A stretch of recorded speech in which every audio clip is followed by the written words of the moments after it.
താങ്കൾ ട്രിവാൻഡ്രം യൂണിവേഴ്സിറ്റി കോളേജിലായിരുന്നു അല്ലേ? അപ്പോൾ താങ്കൾക്ക് കുത്തേറ്റു അല്ലേ? എവിടെയായിരുന്നു കുത്തേറ്റത്? നെഞ്ചിലാണ് കുത്തേറ്റത്. നെഞ്ചിൽ കുത്തേറ്റ് ഹാർട്ടിന്റെ ആർട്ടറി കട്ടായി ഇന്റേണൽ ബ്ലീഡിംഗ് ആയിരുന്നു. അങ്ങനെ ഒരു സംഭവം എന്തായിരുന്നു അത് ചെയ്യേണ്ടി വന്നു. അതും ഇതുപോലെ കോളേജിലുള്ള അധികമായിട്ടുള്ള ആൾക്കാർക്കുള്ള ആ ഒരു പവർ കോളേജിന്റെ അകത്തുള്ള അന്നും. താങ്കള് വിദ്യാർത്ഥി യൂണിയനില് പ്രവർത്തിച്ചു? ഞാൻ SFI ആറ്റുകാൽ ലോക്കൽ കമ്മിറ്റി മെമ്പറാണ്. പക്ഷെ കോളേജിൽ ഞാൻ രാഷ്ട്രീയ പ്രവർത്തനം ഇല്ല. ഞാൻ ഒരു സ്പോർട്സ് പേഴ്സൺ ആണ്. അപ്പൊ വർക്കൗട്ട്. അതെ അതെ അതെ. എന്തിലാണ്? പവർ ലിഫ്റ്റിംഗ് ആണ്. ഓക്കെ. ഞാൻ കഴിഞ്ഞ കൊല്ലം 2025 സ്ട്രോങ് മാൻ ഓഫ് കേരള. താങ്കൾ തിരുവനന്തപുരം ജിം നടത്തുന്നില്ല? അതെ, ജിം നടത്തുന്നുണ്ട് തിരുമല. പിന്നെ ഒരു പിലാറ്റി സ്റ്റുഡിയോ വൈതക്കാട് ഓപ്പൺ ചെയ്തു. അതെന്താണ് സംഭവം? അതിപ്പോ ഒരു പുതിയ ടൈപ്പ് വർക്കൗട്ടാണ്. ഇപ്പം കൊച്ചിയിലൊക്കെ ഇപ്പൊ ട്രെൻഡിങ് ആയിട്ട് വന്നോണ്ടിരിക്കണുള്ളൂ. പുറത്താണ്, കാനഡ, USA വർക്കൗട്ട് ഉള്ളത്. അന്നത്തെ സംഭവം ഇതുപോലെ കോളേജിൽ ഒരു ഇടിമുറിയുണ്ട്. അവിടെയാണ് എല്ലാ കാര്യങ്ങളൊക്കെ തീരുമാനിക്കുന്നത്. ഈ കോളേജിലെ സാറുമാർക്കോ ടീച്ചർമാർക്കോ ഒന്നും അറിഞ്ഞൂടാ അതിന്റെ അകത്ത് എന്താ നടക്കുന്നത്. എല്ലാവർക്കും പേടിയാണ്. അങ്ങനെ അന്നത്തെ യൂണിറ്റിലുള്ള ആൾക്കാരെ പ്രശ്നം കൊണ്ടാണ് എനിക്കിതൊക്കെ സംഭവിച്ചത്. താങ്കൾ കക്ഷിയല്ലായിരുന്നു അവിടെ? അതെ അതെ. പക്ഷെ കോളേജിൽ മെയിനായിട്ട് SFI ആണ് ഉള്ളത്. പക്ഷെ കുറച്ച് ആൾക്കാർക്ക് മാത്രമുള്ള കുറച്ച് അധികാരം, അവർക്ക് എന്തും ചെയ്യാൻ പറ്റും, ആരും ഒന്നും ചോദ്യം ചെയ്യില്ല എന്നുള്ള സംഭവം. ഒരു 4 പേര് കൂട്ടം കൂടി നടന്നാലും അവർക്ക് ഇഷ്ടപ്പെട്ടില്ലെങ്കിൽ ഇടിമുറി കൊണ്ടുപോയി ഇടിക്കുക, അതൊക്കെയാണ് ചെയ്യുന്നത്. അപ്പൊ താങ്കൾക്ക് ഇടിമുറി കയറേണ്ടി വന്നു? ഇടി കിട്ടിയിട്ടുണ്ട്. അവിടെ വെച്ചാണോ കത്തിക്കുത്തേരത്? അല്ലല്ല. അത് കത്തിക്കുത്തേക്കാനുള്ള സംഭവം എന്തായിരുന്നു? അത് കോളേജിൽ ക്യാൻറ്റീനിൽ നിന്ന് പാട്ട് പാടിയപ്പോ അത് അവർക്ക് ആർക്കും ഇഷ്ടപ്പെട്ടില്ല. ആരാ കുത്തിയത്?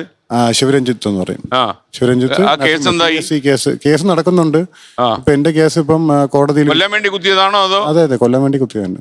ആഴത്തിൽ കുത്തേറ്റ് എന്റെ കണ്ണിന്റെ റെക്റ്റിന പൊട്ടിപ്പോയിട്ട്. ഞാൻ ഓർക്കുന്നു, ആ വാർത്ത വന്ന സമയത്ത് ഞാൻ ഓർക്കുന്നു. അതെ അതെ അതെ. എത്ര ദിവസം ഹോസ്പിറ്റലിൽ കിടന്നു? ഞാൻ 8 ദിവസം ICU കിടന്നു. പിന്നെ ഒരു 6 മാസത്തോളം വീട്ടില്. ബോധം പോയോ? ബോധം പോയി. വലിയ സർജറിയാണ് ചെയ്തത്. ഓക്കെ. ഇപ്പൊ കായികമായിട്ട് പ്രശ്നമല്ലോ ഉണ്ടോ? കായികമായിട്ട് പ്രശ്നങ്ങളുണ്ട്. പക്ഷെ എനിക്ക് വർക്കൗട്ടൊക്കെ ഭയങ്കര ഇഷ്ടമാണ്. ഇതൊക്കെ ഈ ക്യാമ്പസ് രാഷ്ട്രീയത്തോടെ ഒരു ഉദ്ദേശം തോന്നി ഈ സംഭവത്തോടെ? എന്റെ ഒരു ലൈഫാണ് പോയത്. ഞാൻ വീണ്ടും അതിനെങ്ങനെയൊക്കെ തിരിച്ച് പിടിച്ച് മുന്നോട്ട് ജീവിച്ച് പോവുകയാണ്. നമ്മുടെ ഈ നിതിൻ രാജിന്റെ പ്രശ്നത്തിലെ, അതായത് ഈ അധ്യാപകർക്ക് ഒരു ധാർമ്മികത ഇല്ലാതെ പോകുന്നു. എല്ലാവരും അങ്ങനെയാണെന്നല്ല ഞാൻ പറയുന്നത്. കുട്ടികളുടെയൊക്കെ ഒരു അനുതാപത്തോട് കാണേണ്ട ഒരു സമൂഹം എന്തുകൊണ്ടാണ് ഇങ്ങനെ വഴിമാറി നടക്കുന്നത് നമുക്ക് അറിയില്ല. അത് പ്രോപ്പറായിട്ടുള്ള ഒരു സിസ്റ്റം ഇപ്പോഴും കേരളത്തിൽ ഇല്ല ഈ എഡ്യൂക്കേഷൻ ഫീൽഡിൽ.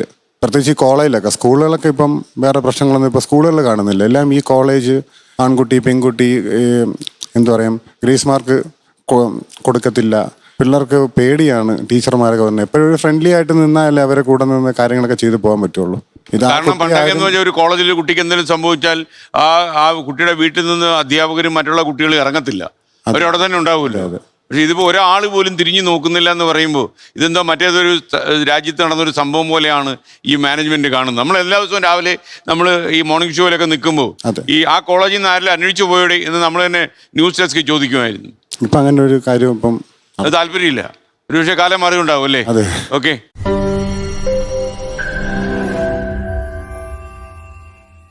ലോകത്തെവിടെയായാലും ഏത് സമയത്തും 24 വാർത്തകളും ഓഗ്മെന്റഡ് റിയാലിറ്റി പാക്കേജുകളും എക്സ്പ്ലെയിനറുകളും വിശദമായി കാണാൻ ഞങ്ങളുടെ YouTube ചാനൽ നിങ്ങൾക്ക് സബ്സ്ക്രൈബ് ചെയ്യാം.